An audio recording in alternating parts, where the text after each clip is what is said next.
Hi, I'm Melinda, and welcome back to Reigning in My Dystonia.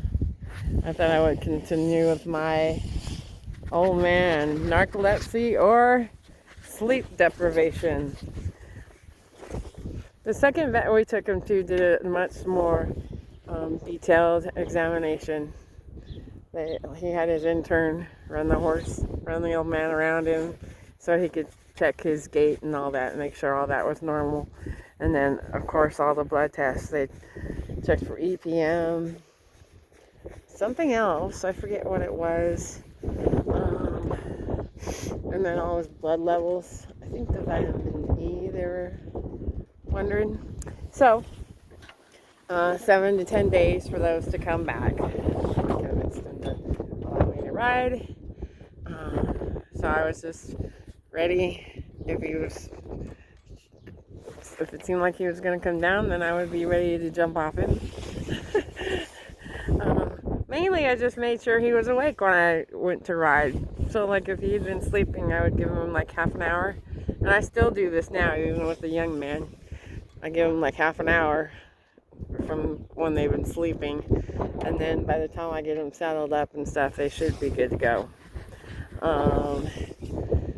So the doctor called me when all the tests came back. Everything was negative and normal. Everything was good. He said, if you'd like, we can do give him that drug to induce a narcoleptic episode. You can bring him in, we can do that, and, see if it's narcolepsy. And as I said before, we had discussed that, and that wasn't an option. I wasn't going to give him a drug that could kill him. Because, narcolepsy, there was something with the drug that it could be dangerous, so we decided it wasn't worth it. So we didn't do that. And so he said, well, how is he doing? And I told him what I had found about the lights.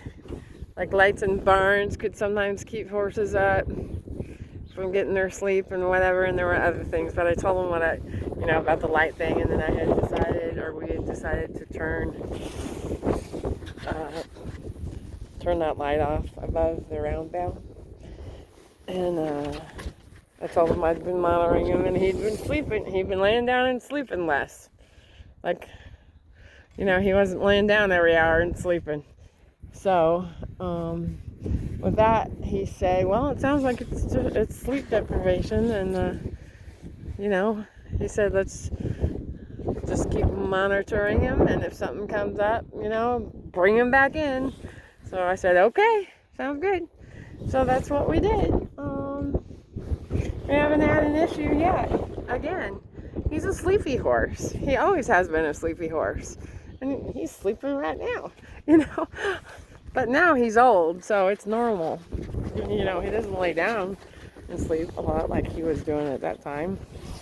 We had just moved into this place and everything was different. So he, I think he just was having a hard time adjusting and being to a new place and everything. So all is good in the world.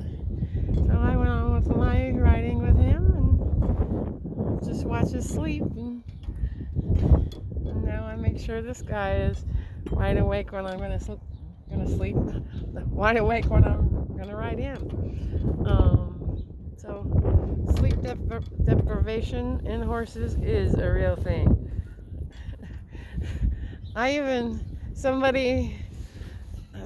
A friend that had known what we had gone through contacted me probably a few months later after all this and told me about one of her horses. He was stalled, and I believe he was indeed near the light. And anyway, he was having some issues, and she started to wonder if maybe it was the sleep thing. So she, after telling her what I'd found and everything, she decided to move him to another pen where the light wouldn't be disturbing him, and things got better with him. So it is a real thing. My old man is proof. Anyway, thank you very much, everybody. Stay warm. Have a good day. Oh, Smokey wants to say hey. Thank you. Bye.